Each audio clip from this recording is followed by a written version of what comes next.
Bienvenue sur le plateau de UTV Miracle Ouvre ton ciel, émission pionnière de ces deux tribunes d'expression spirituelle. Grâce et bénédiction à tous ceux qui confessent Jésus-Christ comme Sauveur. Ascension et Assomption, les deux mots se ressemblent, mais l'ascension désigne la montée de Jésus-Christ au ciel, comme le décrivent l'Évangile dans Luc chapitre 24, verset 50, et dans Marc chapitre 16, verset 19. À Béthanie, Jésus-Christ bénit ses apôtres et se sépare d'eux. Il disparaît et n'apparaîtra plus jamais à ses apôtres. Cette montée au ciel de Jésus-Christ est fêtée 40 jours après celle de Pâques. L'Assomption est un mot inventé par les chrétiens qui croient que Marie, la mère de Jésus-Christ, est montée au ciel après sa vie terrestre sans avoir connu la dégradation du tombeau. Selon cette doctrine, de même que la Bible parle de la promesse faite à Ève que sa descendance écraserait le serpent, et c'est dans Genèse 3, verset 15, de même, Marie que l'Évangile présente comme la nouvelle Ève sera unie à celui qui sera victorieux à la fois du péché et de la mort. Le pasteur Serge Cassi, que nous recevons sur ce plateau, va essayer de faire la nuance entre ascension et assomption. Le pasteur Serge Cassi est pasteur principal de la mission évangélique de l'unité qui a son siège à Vitry-sur-Seine, c'est à côté de Paris. Bonjour pasteur. Bonjour frère Mambo. Comment devrait-on vous appeler bishop, apôtre, évangéliste, puisque vous dites vous-même que vous avez un ministère apostolique? Oui, je suis pasteur Cassi, mais j'avoue que je ministre un peu dehors, un peu dans les nations, en apôtre. C'est pour cela, certainement, vous voyez un peu sortir de terre ces différentes missions et la formation que j'octroie aux pasteurs que je forme et que j'envoie. Alors, parlez-nous un peu en 2 minutes de votre église. La mission évangélique de l'unité, c'est quoi? En 2 minutes, résumez. Alors, la mission de l'unité, le nom unité est venu d'une vision que Dieu m'a montrée. C'est-à-dire qu'en fait, à la base, cette mission-là, ce nom-là, est sorti d'une cellule qu'on appelle la cellule de l'unité depuis la Côte d'Ivoire. Le prophète Fekakou Sévérin fut la personne qui a travaillé sur cette cellule-là, qui était la cellule de l'unité, qui était basée à Cocody. C'est de là qu'est sortie l'église Foursquare de Cocody. Je précise bien, Cocody. La Saint Cocody est sortie de cette cellule-là. Et au-delà de cela, cette cellule-là, par exemple, s'est éclatée et ma mère ne savait plus trop quoi faire. Et à mon appel, lorsque je répondais à l'appel de Dieu, je n'ai pas trop cherché à savoir que porterait le nom de la mission. J'appelais ça la mission évangélique de l'unité. Pour toujours prôner l'unité, d'où sort une puissance, une force, et puis une paix. C'est dans l'unité que tout se passe. Voilà un peu où le nom est sorti. Secondo, la mission en elle-même a pour vocation de pouvoir libérer les captifs, les restaurer, les former et les envoyer. Voici un peu les étapes, les fonctions de la mission de l'unité. Alors, quelles sont vos zones d'opération? Quelles sont les zones d'opération? Aujourd'hui, quand on parle de zones d'opération, on ne peut pas limiter ces zones parce que l'appel a été donné depuis Marc chapitre 16, où il dit « Allez partout, le monde, faites toutes les nations mes disciples ». Donc, une zone prescrite, et il faut véritablement l'honorer. Venant de Christ, notre Seigneur, nous sommes obligés de nous soumettre à sa volonté et aller au-delà des limites humaines. Donc, nos zones est plus ou moins est limitée. Là où on peut prêcher l'évangile, on le prêche. Même sur l'île, il faut prêcher l'évangile, on le fait. Et pour l'instant, quelles sont les différentes branches de la mission? La mission, il y a, bien entendu, je suppose qu'il y a des soumissions. Alors, où sont localisées ces soumissions? Alors, ces soumissions, plutôt ces sections de mission qui ont découlé de la maison mère. Il y a la section de Paris, qui est la base, qui est là où j'ai été pasteur 8 ans. 8 ans, immobilisé 8 ans sur Paris, c'est qui a fait la base de Paris. Et je bénis Dieu de ce que Dieu m'a donné des collaborateurs qui m'ont épaulé. 8 ans de formation, 8 ans d'épreuves, 8 ans d'unité, 8 ans de pouvoir expliquer la vision à tous ceux qui sont sortis. Et de là, de là qu'après, Dieu nous a appelés à pouvoir œuvrer ailleurs. Alors, celle de la Suisse, précisément à Bâle, où l'église La Colombe est sortie, c'est-à-dire la mission de l'unité, La Colombe à Bâle est sortie. Et après, il y a eu celle de Londres, qui est la mission évangélique UK, ça s'appelle. Et après, il y a eu celle d'Abidjan, qui, ma foi, mon épouse m'a précédé et a ouvert là-bas. Il s'appelle la mission Évangile de l'Unité, la grâce. C'est basé à Yopougon, dans la capitale, Abidjan. Voilà, donc voilà un peu où nous sommes pour le moment. Et puis bon, on essaie simplement de pouvoir stabiliser ces personnes-là, former des gens, consacrer des personnes, les envoyer sur ces champs, et puis voir si éventuellement la demande encore. Pour le moment, on a une sous-section, je pourrais dire, à Paris. Vu que par exemple la maison mère est à Vitry-sur-Seine, dans une banlieue parisienne, nous ouvrons dans une autre banlieue parisienne, dans le 92, à Genévilliers, une sous-section aussi là-bas bientôt. À la rentrée, on inaugurera sur cette section. Voici. Donc on récapitule. Donc la mission évangélique de l'unité œuvre donc depuis Paris, Vitry-sur-Seine, oui, en passant par la Suisse, oui, où il y a la Colombe, oui, plus United Kingdom, yeah, UK, oui, et un retour sur les bases ancestrales, donc Abidjan, oui, sur les bords de la lagune Briée, oui, retour sur Paris, donc Genévilliers, et maintenant nous rentrons dans le vif du sujet avec le pasteur Serge Kassi pour débattre de l'ascension et de l'assomption. Pasteur Serge Kassi, nous allons donc vous écouter parce qu'une partie des chrétiens, notamment l'Église catholique, s'apprête à fêter l'Assomption qui est considérée comme un dogme mariologique de l'Église catholique romaine. Je reprends, un dogme mariologique de l'Église catholique romaine. Et cette année 2012, cette fête coïncide avec la nuit du destin des musulmans. Donc, quelle est la position de l'Église évangélique sur la question de l'Assomption, pasteur Serge Kassi? Alors, l'Assomption est un dogme marial, comme vous l'avez dit, et juste pour essayer, par exemple, de pouvoir entrer dans le vif du sujet, l'Église romaine a toujours voulu se démarquer un peu, par exemple, de l'Église. C'est votre point de vue, hein? C'est votre avis personnel. Tout à fait. Ça n'engage qu'à moi. L'Église romaine a toujours voulu se démarquer des autres églises. C'est pour cela qu'elle se dit Église mère, Église pionnière, Église première universelle. Parce que l'Église catholique veut dire, excuse-moi, l'Église catholique veut dire Église universelle. C'est le nom. Catholique veut dire, ça c'est pas attitré aux catholiques obligatoirement. Moi, je peux appeler mon assemblée l'Église catholique et puis faire tout ce qui est de l'esprit ici.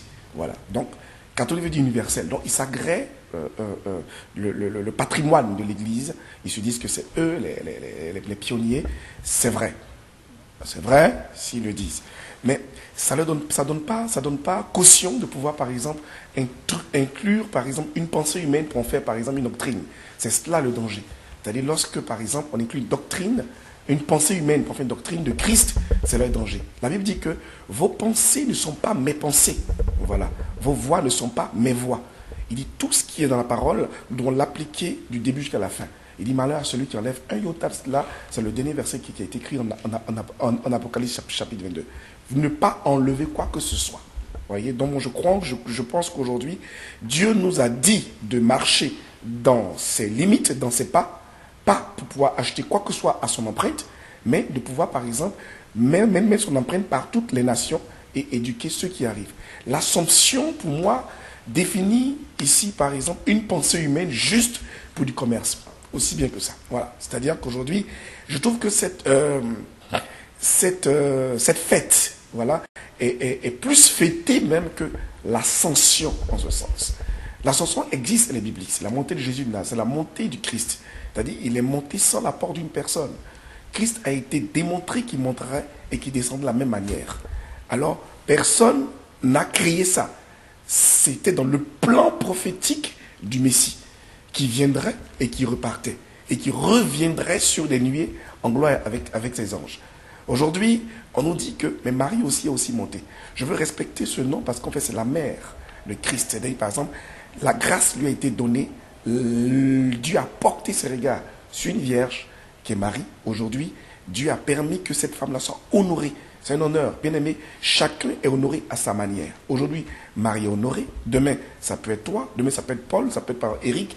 Mais chacun est honoré selon le respect dans lequel il intervient dans le plan du Seigneur. Voici un peu. Donc, l'Assomption pour nous, pour moi, par exemple, c'est une fête humaine qui permet de pouvoir faire du commerce afin de contrer, je vais dire, de déstabiliser un peu je vais dire, l'ascension dont on en parlera tout à l'heure. Mais pasteur Serge Kassi, avant d'être ce dogme dont vous parlez, si nous voulons définir un dogme c'est un cheminement qui nous conduit vers Dieu. Et quand même, l'Assomption est le résultat d'une tradition qui a été mûrie pendant près d'un siècle de théologie. Alors, est-ce que vous ne trouvez pas que votre explication est banale? Je vous explique un peu. Vous définissez le dogme, par exemple, comme une voie qui mène vers Dieu. Je ne suis même pas d'accord. D'abord, le dogme, ce n'est pas une voie qui mène vers Dieu. Zéro pointé. Ça n'a jamais été ça. C'est faux. Un dogme, c'est une pensée humaine. Tu vois? Un dogme, c'est une pensée humaine. Non, mais qui est précisé avoir été mûri pendant un siècle de théologie. Un siècle de théologie, par exemple, veut dire que c'est les hommes qui ont mûri ça. Ce n'est pas les anges, ni Dieu qui a mûri ça. Je ne réponds encore. Peut-être qu'on se combat. J'ai dit, le dogme est une pensée humaine, pas une révélation de Dieu. Voilà la différence. Il y a ce qu'on appelle la Bible, il y a 66 livres, n'est-ce pas? Donc, vous verrez, dans d'autres Bibles, il y a plus que 66 livres. On parle par exemple des livres apocryphes et des livres bénis ou bien validés par le canon biblique, des livres révélés. Il y a une différence entre le canon, entre les livres apocryphes et les livres révélés par l'esprit. Alors, vous pensez que Tobie, Sagesse, Maccabée ne sont pas dans les 66 livres. Mais ils sont quand même, par exemple, des reliques qui nous permettent de nous instruire. Donc, une pensée humaine n'est pas forcément rejetée. Mais on ne l'attribue pas à une révélation de Dieu. Voilà ce que je veux dire. Je ne suis pas en train de pouvoir... Pasteur, pour être honnête, vous pensez vraiment que celle qui a enfanté l'agneau de Dieu aurait pu avoir une issue post-mortuaire banale? C'est pas elle, c'est les gens qui en font de ça. En fait, elle n'a rien à voir avec ça. Non, son issue post-mortuaire ne peut pas être si banale que ça. C'est les gens qui la rendent banale. C'est pour ça qu'il faut bien réfléchir. Vous pouvez être né d'un père, d'une mère, et des gens peuvent dire que vous êtes né d'un chien et d'une vache. Et les gens vous appuient sur ça. Et vous n'êtes pas là, vous êtes mort. Mais s'ils voulaient banaliser ça, ils n'allaient pas en faire une fête. Mais justement, il y a deux nations dans ce monde ici. Il y a deux nations. Et puis je pourrais dire qu'il y a deux esprits. Il n'y a pas trois esprits ici. Il y a l'esprit du diable et l'esprit de Dieu. Sur la terre, ici, nous sommes passagers sur la terre. Dieu nous envoie sur la terre pour libérer les captifs. Et le diable, parce qu'il sait faire, il retient ses captifs. Par tout ce qu'il peut, comme par exemple distraction, comme fête, comme tout. Si on sait par exemple qu'on essaie d'honorer Marie, il dit bien honorer Marie, la respecter, l'honorer, d'autres personnes vont dire non, adorez-la. Au-delà de l'honneur, afin de ne pas pécher. Elle ne devrait pas l'être. Adorer, non, Dieu seul est adoré. Dieu seul est adoré. Le diable va vouloir qu'on vous adore afin de pouvoir lui montrer le même péché qu'il a fait. Ce qui a permis de la précipitation du diable sur terre, c'est parce qu'il a voulu se faire adorer, c'est l'orgueil. C'est tout. Il a voulu se mettre au même titre que Dieu. Si je récapitule, vous estimez que l'Assomption donc aurait est un prétexte. Pour racine prétextuelle, donc l'orgueil du diable qui voudrait faire adorer Marie pour retenir les captifs, pour lui faire commettre un péché post-mortel. Exactement. Pas elle, les autres. Elle les sauvée, elle est partie. Elle est sauvée, elle est partie. Mais elle a vécu une vie propre, une vie saine, une vie exemplaire, une vie qu'on suit. Mais sauf que le diable, comme il ne sait pas comment avoir, et que l'ennemi que le Seigneur a pu, je peux dire, le dompter. Voilà, le Seigneur a dompté le diable afin de pouvoir, afin de pouvoir lui arracher les clés de la mort et de la mort. Il se dit, oh, il a perdu, donc il se remet. Il va tout faire, trouver un plan pour essayer de retenir les fidèles, retenir les adeptes, retenir les disciples, pour dire, mais c'est la mère de celui qui est mort. Vous ne l'aimez pas, cette maman-là? Il faut l'adorer. Il faut l'honorer, il faut la choyer. Faire ceci, voici un peu le travail que le diable est en train de faire. Et que je veux ouvrir les yeux à ceux qui nous écoutent. C'est pas que j'aime pas Marie, bien au contraire. La Bible dit, son nom se dira bienheureux. Lorsqu'elle a vu, par exemple, Élisabeth, les gens diront de moi bienheureuse, parce que j'ai été choisie par Dieu. Oui, nous sommes bénis, nous, enfants de Dieu, d'avoir une femme comme ça choisie par le Seigneur. Mais n'oublions pas que le diable veut, c'est comme ça en fait, c'est exactement le plan que le diable utilise dans toutes les églises. Vous savez, dans une église, lorsqu'un pasteur a acclamé, lorsqu'un pasteur est ceci, lorsqu'un pasteur, par exemple, commence à avoir l'approbation des hommes, le diable pousse les fidèles à voir même pour dire, tu es mieux que tout, tu es le meilleur des meilleurs. Du coup, à peine il se prosterne pour te saluer. Et ça, c'est des actions diaboliques, c'est une pensée diabolique et le diable ne pousse pas de personnes à tomber dedans. Il ne change pas de tactique. La tactique qu'il emploie pour l'Assomption, il emploie ça pour des hommes de Dieu comme nous dans les églises. Quel sera votre message aux chrétiens à la veille de l'Assomption? Que faut-il considérer spirituellement? L'Ascension, l'Assomption, considérer l'une au détriment de l'autre? Quelle est votre thèse? Amen, très bien. Je vous remercie. Je voulais lire un passage quand même avant de ce passage-là. Hein, je vais le lire tranquillement sur l'ascension. En Actes chapitre 1, à partir du verset... Actes chapitre 1. À partir du verset 10. Actes chapitre 1, à partir du verset 10. Voilà. Ça, c'est à l'attention des téléspectateurs Exactement. et des auditeurs. Alors, il a dit ici, Actes chapitre 1, à partir du verset 10. Il a dit ici, c'est une promesse sur le retour de Christ sur terre. Il a dit, et comme ils avaient les regards fixés vers le ciel, pendant qu'ils s'en allaient, voici deux hommes vêtus de blanc leur apparurent et dit, hommes galiléens, pourquoi arrêtez-vous à regarder au ciel ce Jésus qui a été enlevé au ciel du milieu de vous viendra de la même manière que vous l'avez vu allant au ciel. Je vais m'arrêter un peu là. Quand je lis ça, je vois une attestation de la révélation de l'ascension. Beaucoup de personnes ont été enlevées, mais aucun ange n'est venu attester l'enlèvement de qui que ce soit. Beaucoup de personnes sont mortes. La mort, c'est un enlèvement. Je m'explique. La mort, le corps corporel reste, l'esprit repart et l'âme part aussi. Mais pas où ça va partir. Parce que l'âme est jugée. Ni l'esprit n'est jugé, mais l'âme est jugée. Le corps pourrit sur la terre. C'est une enveloppe. Alors voilà que Jésus part. Mais il part comment? Il part avec son corps, avec son âme, avec son esprit. Il est enlevé au complet.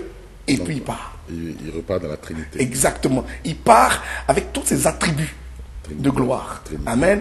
Oui, vous appelez la Trinité, c'est le truc. Et ses attributs. Amen. Il part. Et lorsqu'il part, tous en sont témoins. D'autres posent des questions. Mais les deux anges vêtus blancs lui ont dit, deux hommes lui ont dit par exemple, hommes galiléens, pourquoi vous arrêtez-vous à regarder ce Jésus qui est monté, qui est enlevé au milieu de vous? Il reviendra comme vous. Je veux dire que si éventuellement l'Assomption était l'enlever, la montée de Marie, il y a cette attestation de ces deux anges aussi pareils. Parce que la même personne qui a parlé à Jean-Baptiste, à Zacharie, pour que Jean-Baptiste puisse venir, c'est le même ange qui a apparu aussi à Marie, pour que Jésus aussi puisse venir. Il y a toujours un envoyé du Seigneur pour attester des choses comme ça. Donc, moi, je voulais lancer l'appel à tous ceux qui nous écoutent aujourd'hui et dire que, par exemple, nous devons ouvrir notre esprit. Nous sommes dans les temps les derniers et les temps sont fâcheux et mauvais. La Bible dit, par exemple, qu'il y aura des gens fanfarons, amis d'argent, orgueilleux, ennemis des gens. Moi, je veux simplement qu'on ne marche pas en ennemi de la croix, mais qu'on marche en vertu de la croix. Nous respectons la discipline, le respect et la pensée de Dieu. Il dit, efforçons-nous de nous supporter les uns les autres. Amen. Et puis garder la paix par le lien de l'esprit qui nous anime. Aujourd'hui, on parle d'assomption. Ça se fait, et puis, je peux dire par exemple, comme par hasard, comme par hasard, c'est lié aujourd'hui à la nuit du destin. Vous comprenez ça? C'est une femme qu'on vénère, et aujourd'hui, c'est lié par la nuit du destin. Et la lune, le quartier de la lune, je ne vais pas dedans, mais ce quartier, on en parlait une autre fois, est lié par exemple à une destin et à une femme, Astarté. Ça, on en parlera une autre fois. Mais comprenez que l'ennemi veut nous empêcher de pouvoir nous focaliser sur le retour du Seigneur. Parce que Christ revient bientôt. Il revient véritablement bientôt. Et le mois de mai, là, est le mois où on fête l'ascension, c'est-à-dire la fête de l'enlèvement de Jésus de Nazareth. On connaît au moins, pas le jour, mais le temps, le mois où cette fête-là se fait. On n'a jamais dit qu'on connaît là où, éventuellement, par exemple, Jésus reviendra, mais on sait qu'il est parti au Mont des Oliviers. Il est parti tranquillement à Béthanie, il est parti au Mont des Oliviers, il est enlevé là-bas. Et il reviendra de la même manière, certainement pas en Côte d'Ivoire ou en Europe, ou quelque chose, ce sera aussi au Mont des Oliviers. Donc on sait où il va et où il vient. n'accompagnes pas ton frère à la gare, enfin, à l'aéroport Charles de Gaulle pour qu'il puisse aller soit aux États-Unis, et après tu viens l'accueillir par exemple à la gare de Bordeaux, on vient à l'aéroport de Bordeaux. Ça n'a pas de sens. Là où il est parti, il revient de la même manière, à la même heure, vous savez, il a son heure de retour, vous voyez un peu les trafics aériens et prenez comment ça se passe. Je veux simplement qu'on se focalise surtout sur l'ascension, qui est une fête spirituelle de l'esprit, afin que tous puissent être dans le jeûne de la prière pour se préparer au retour du Seigneur, que rentrer dans une distraction pour de fêtes, de dogmes, de pensées humaines, afin de pouvoir manipuler l'esprit au profit du diable. Voilà, Marie n'a rien à voir avec ça. Il faut la respecter, il faut l'honorer, il ne faut pas l'attacher à des choses humaines, parce qu'elle ne mérite pas ça. Elle a trop été humiliée depuis le ministère du Seigneur, mais ne permettez pas encore une humiliation encore de cette femme-là, pour qu'on puisse s'en chicoter après. Soyez bénis. Amen. C'était donc le pasteur Serge Kassi qui nous faisait donc le paradoxe entre l'ascension et l'assomption. L'assomption, selon donc la doctrine évangélique dont est issu le pasteur Serge Kassi, aurait donc pour origine une distraction du diable afin de retenir les captifs. Il fallait plutôt se retourner vers l'ascension qui est révélée bibliquement. Merci, pasteur Serge Kassi. UTV Miracle et Ouvre ton ciel vous remercie de votre contribution. La lumière du ciel éclaire les âmes des enfants de Dieu et l'Esprit Saint nous protège en attendant l'arrivée du Saint-Sauveur, afin que toutes les prophéties s'accomplissent. Dieu vous bénisse. Amen. Amen.